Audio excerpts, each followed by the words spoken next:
네, 안녕하십니까. 오늘은 오랜만에 저의 주 특기인 양악수술에 대해서 한번 살펴볼까 합니다. 양악수술이라고 하면 다들 이렇게 무섭고 위험하고 부작용 많고 하지 말아야 되는 수술이라고 생각을 하시는데요. 양악수술은 어떤 분이 받아야지 부작용 없이 꼭 필요한 수술이 될 수 있고, 그리고 양악수술은 또 어떻게 생겨났는지 역사에 대해서도 좀 오늘 알아보는 시간을 갖도록 하겠습니다. 이제 양악수술을 안전하게 하는 방법, 일단 구강외과에서 수술하는 양악수술에 대해서 한번 말씀드리도록 하겠습니다. 양악수술이 필요한 환자분은 어떤 분일까? 당연히 이제 수술을 하면은 이제 양악수술을 심미적인 수술이고 성형수술이라고 생각하시는데, 성형수술의 범주라기보다도 이제 기능적인 치료를 하는 기능적인 수술이라고 보시면 되고요. 양악수술은 이제 위아래 턱의 위치나 형태가 이상으로 생긴 이제 주걱턱, 그리고 무턱, 안면 비대칭, 그리고 이제 부정교합이 있는 분들, 그리고 이제 길이가 길거나 그런 분들도 이제 적응증이 될 수가 있고요. 또한 이제 수면무호흡증을 동반한 이제 그런 부정교합이 있는 분들도 양악수술을 하고 있고요. 이제 그런 걸 교정을 해주는 수술이라고 보시면 됩니다. 그래서 양악수술이라는 단어는 원래부터는 없었고, 예전에는 이제 턱 교정 수술, 악교정 수술이라는 이제 그런 수술명으로 불렀고요. 이제 그거를 영어로 하면 orthognathic surgery라고 하는데, 이름이 되게 힘들잖아요. 그죠? 그래서 이제 2000년대 이제 후반에 들어오면서 이제 양악수술이라는 단어를 이제 만들어냈고, 이제 양악수술은 이제 양쪽 악이라고 해서 상악과 하악을 합쳐서 양악수술이라고 부르는 겁니다. 그래서 상악수술은 보통 루포트 골절단 수술에서 루포 1, 루포 2, 루포 3 이렇게 수술을 하는 방법이고요. 하악수술은 SSRO라든지 IVRO라든지 IVSRO라든지 이런 수술 방법을 이제 하악수술이라고 부르고 있습니다. 그걸 합쳐서 양악수술이 되는 거고, 이거를 영어로 이제 더블 저 서저리, 아니면 요즘 투조 서저리로 간단하게 orthognathic surgery보다는 투조 이렇게 부르고 있습니다. 그래서 양악수술의 역사를 살펴보면 이제 거슬러 오면 1849년도에 이제 아래턱에 이제 전방 골절단술을 시행했던 그런 역사가 있고, 이제 1920년도에는 이제 상악에 이제 전방 골절단 수술 이제 시행을 했다고 보고가 되고 있는데, 이제 이거는 이제 엄밀히 하면 양악수술은 아니고요. 그래서 이제 1955년에 이제 아주 유명한 분이 나옵니다. 업베게서라는 분이 이제 SSRO를 이제 처음 시작했다고 이제 알려져 있고, 이제 IVRO는 이제 1968년도에 시작을 했다고 알려져 있습니다. 그리고 이제 양악수술의 기본이 되는 이 상악수술은 이제 1969년에 이제 업베게서가 루포 1 골절단 수술을 시작을 했고요. 그리고 이제 획기적으로 양악수술이 이제 급속도로 이제 발전할 수 있었던 게 이제 1980년도부터 금속핀, 플레이트랑 스크루를 써서 이제 핀 고정을 하는 방법이 개발이 되면서, 예전에는 와이어로 이제 막 묶었어요.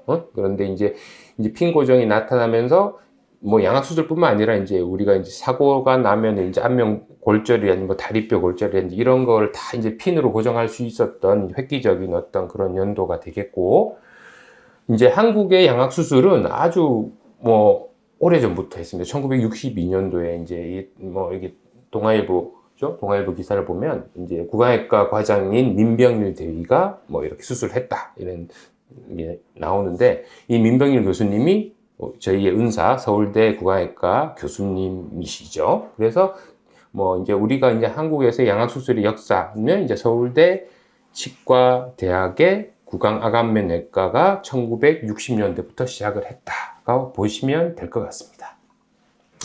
그러면 이제 안면윤곽과 양악수술은 다르냐 이렇게 많이 물어보시잖아요. 그러면 이제 다르죠. 그래서 이제 안면윤곽은 어떤 거냐면, 이렇게 보시면은 바깥쪽 뼈를, 이제 안면윤곽은 이제 안쪽 뼈가 아니라 바깥쪽 뼈를 이렇게 다듬어 주는 수술이에요. 그래서 길거나 울퉁불퉁하거나 튀어나온 뼈를 이제 턱끝도 좀 줄여주고, 사각턱도 다듬어주고, 그리고 이제 광대뼈도 축소를 하고, 이러는 수술이 안면윤곽 수술이라고 보시면 되고, 그래서 보통은 이제 이렇게 안면윤곽은 이제 윤곽 3종에서 턱끝, V라인, 광대뼈 수술을 합쳐서 이제 이런 수술을 많이 하고요.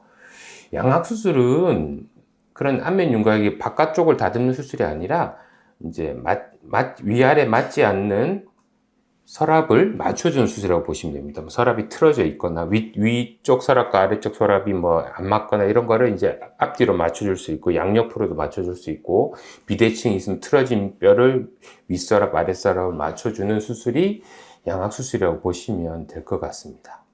그래서 이제 보통 이제 우리가 뭐 양악 수술에 대한 기사들이 참 많아요. 그래서 양악 수술만 쳐봐도 뭐 이런 뭐 양악 수술 사망 뭐 어떤 위독 뭐 CCTV 뭐 이런 이야기 나오는데 이 99%는 양악수술이 아닙니다. 그런데 왜 양악수술을 쓰냐? 이게 자극적이니까. 그러니까 얼굴뼈 수술하면 다 양악수술이에요, 기자들은. 그게 아니라 이건 다 사각턱 수술, 안면 윤곽 수술로 문제가 됐던 그런 기사고요. 제가 아는 한은 양악수술로 사망이 된 경우는 최근에는 없어요. 그래서 대부분은 뭐 돌려깎기를 하거나 성형외과에서 돌려깎기 하거나 뭐 이렇게 해서 사망이 된 경우를 볼 수가 있습니다. 그래서 이제 양악 수술을 안전하게 받으려면 어떻게 해야 될까요? 그래서 일단은 적응증에 맞게, 그러니까 해야 될 환자가 해야 되겠죠. 무분별하게 그냥 성형 수술이라고 생각하고 예뻐진 수술이라고 생각해서 접근을 하시면 안 될 것 같고, 또한 이제 치료 계획을 잘 세워야 됩니다. 구강외과 의사가 치료 계획을 정확하게 잘 세워서 수술을 하고 과도하게 뭐 뼈를 움직이거나 그러지 않는다면 크게 문제가 없을 것 같고, 또한 이제 검증된 수술 방법으로 수술해야 됩니다. 뭐 이상한 학회 발표에서 이제 그쪽만의 리그에서 뭐 이상한 수술 방법으로 뭐 이렇게 광고를 하고 이런 분들도 있는데 그런 게 아니라 정말로 검증된 수술 방법으로 수술을 하는 게 중요할 것 같고요. 또한 이제 능숙하고 경험이 많은 의료진, 이건 당연한 거죠. 수술을 많이 해본 사람이 수술을 잘하는 거고요. 오래 해보고 이제 오랫동안 여러 케이스를 해보신 그런 의사를 찾아가면 안전하게 수술을 받을 수가 있습니다. 또한 이제 수술 전에 이제 검사도 잘 받고, 이제 수술 중에 이제 마취 전문의가 잘 마취를 해주고, 그리고 이제 수술 후에 이제 전문 간호사가 케어를 잘 해주면 크게 문제 없이 양악 수술 후에 회복을 할 수가 있습니다.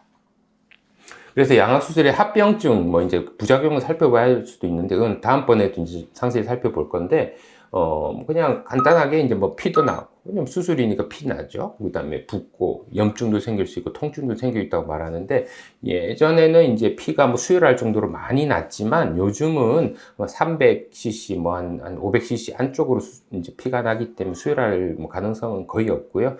뭐 저 같은 경우에도 거의 10년 뭐 동안 수혈을 해본 적이 없는 것 같고요.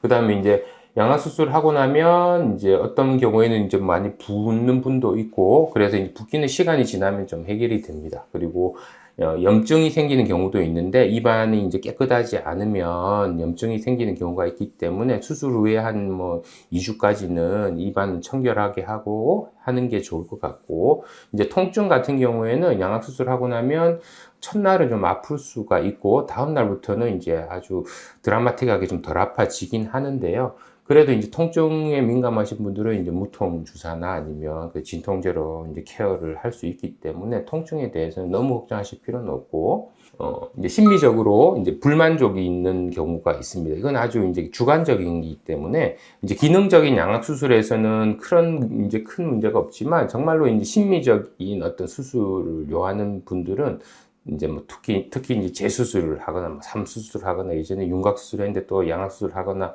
예전에 이제 저도 이제 그런 이제 심미 양악 수술 많이 했는데요. 요즘은 이제 좀 자제를 하고 있습니다. 해도 뭐 이제 좀 뭐 만족을 시키는 경우도 많지만, 이제 또 불만족하는 분들도 이제 이건 주관적인 면이니까, 그래 이제 이런 것 때문에 양악 수술의 큰 합병증이라고 저는 보고 있습니다. 심미적인 불만족은.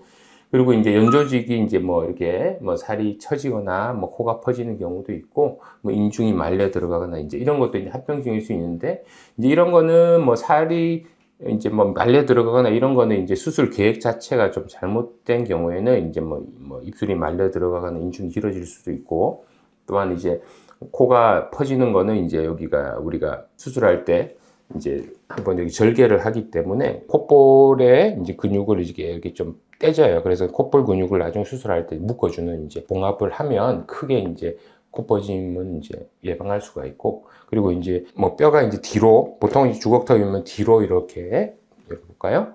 뒤로 이렇게 많이 이렇게 들어가면 이제 살이 처질 수도 있고, 아니면 이제 길이가 줄어들면 살이 남으니까 살 처짐이 생기는 경우도 있지만, 보통은 이제 뭐 젊으신 분들은 스킨이 아주 좀 타이트하고 이러면은 뭐 거의 살 처짐은 없는데, 이제 연세가 드신 분들은 살 처짐이 종종 생기는 분들이 있습니다. 그리고 이제 수술을 하고 나서 이제 감각이 이제 이렇게 떨어지는 분들이 있어요. 그래서 이제 이런 분들은 나중에도 설명을 드리겠지만 종종 발생하는 그런 합병증이 되겠고, 또한 이제 분류압이 생기거나 뼈가 이제 회기가 생기는 경우도 있을 수가 있고요. 수술 후에 이제 턱관절이 불편해지는 분도 종종 있고, 턱관절을 미리 체크를 잘 하고 수술하면 뭐 턱관절이 더 불편해지거나 그런 경우는 없습니다. 또한 이제 전신마취나 이제 부작용이나 뭐 약제 부작용이 생기는 경우도 있습니다. 그래서 이제 우리가 양악수술에 대해서 이제 실제 사례를 이제 어떤 경우에 이제 양악수술을 하면 효과적인가를 한번 살펴보면, 이렇게 이제 비대칭이 있는 분들, 이제 윗니 아랫니에 미드라인에 안 맞는 경우를 이제 수술해서 맞추는 경우는 아주 이제 드라마틱한 경우라고 볼 수 있고요. 이렇게 턱뼈가 이렇게 왼쪽으로 이렇게 틀어져 있는데 수술해서 오른 이제 중간선을 딱 맞춰주면 이게 이제 양악수술의 효과라고 볼 수가 있고요. 그래서 이제 CT상에서 봐도 이제 위아래에 미드라인이 안 맞는 경우 이제 상악과 하악을 맞춰서, 그리고 턱끝 위치도 좀 잡아주면서 양악수술로 비대칭을 잡을 수 있다. 이제 이런 게 양악수술을 해야 되는 분이고요. 또한 이제 얼굴도 길고 비대칭이 있는 분들. 그래서 이제 얼굴도 많이 길고, 그죠? 비대칭이 있었는데 수술 후에 중간선도 잡히고 이렇게 했던 분이고, CT상에서 보면 이제 아래턱이 이제 오른쪽으로 틀어져 있고 얼굴이 이제 기니까 이제 요거를 양악 수술로 상악은 줄이고 이제 하악은 비대칭을 잡고 이렇게 수술을 하면 양악 수술에 이제 적응증이 충분히 될 수 있는 그런 수술이다, 이렇게 보시면 되고, 또한 이제 양악 수술을 하면 이제 또 하는 경우는 무턱인 경우, 돌출입이 동반된 무턱일 수도 있고, 아니면 무턱이 이제 아래턱이 너무 많이 뒤로 들어가 있어서 이런 경우는 이제 또 수면무호흡증을 동반할 수가 있어요. 밤에 이제 코도 골고 이제 수면 시에 이제 호흡이 이렇게 아주 힘들어지고 이런 분들은 아래턱을 전진을 함으로써 그런 수면무호흡증도 드라마틱하게 개선을 할 수가 있습니다. 그래서 상악은 뒤로 넣고 하악은 앞으로 빼고, 그래서 서랍을 맞춰주는 이제 무턱일 때 이렇게 수술을 하면 양악 수술이 도움을 많이 줄 수가 있고요. 이분 같은 경우에도 이분은 이제 양악 수술을 이제 돌출입도 있고 주걱턱도 있고 같이 있는 동반된 케이스라서 양악 수술 플러스 ASO 돌출입 수술을 하는 뭐 사막 수술이라고 뭐 부를 수 있고 사악 수술을 부를 수 있는데, 그래서 이제 복잡한 수술을 했는데 루프1 SSRO 상악 ASO 하악 ASO 이렇게 같이 했던 케이스입니다.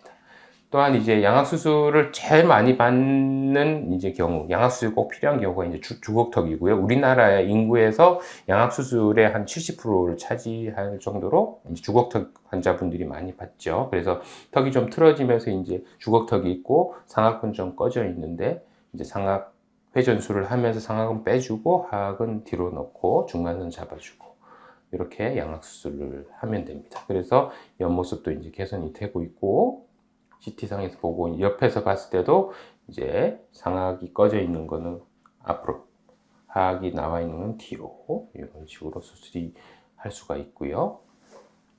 그래서 이제 수술하고 나서 이제 붓기 좀 빠지고 이제 사진 찍으면 이렇게 예쁘게 헤어도 하고 이래서 예쁘게 잘 수술이 되었고, 또한 이제 이렇게 주걱턱이 있는 분들이 양악 수술 받으면 효과가 좋습니다. 그래서 하악이 나오고 이제 상악이 꺼져 있고, 이제 이분은 이제 제 예전에 직원분이었는데 지금은 퇴사를 하긴 했지만, 그래서 수술을 받고 예뻐져서 이제 새 삶을 살고 있습니다. 힘든 치위 생산하고 돈 잘 벌고 있는 것 같습니다. 그래서 양악 수술을 해서 이죠, 여기 하악이 나와 있고 상악이 꺼져 있고 얼굴이 평평하고 교합도 이제 안 맞고 이런 거를 수술하면 이렇게 예뻐지고요.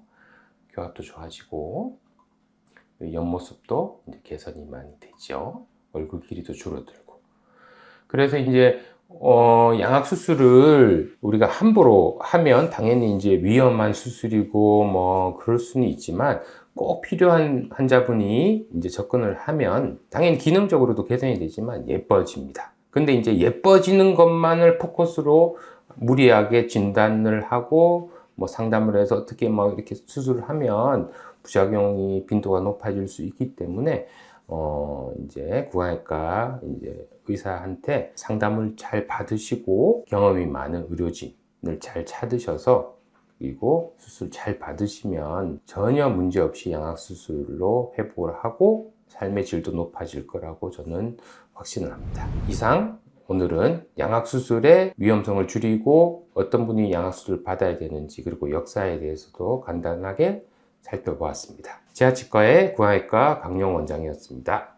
감사합니다.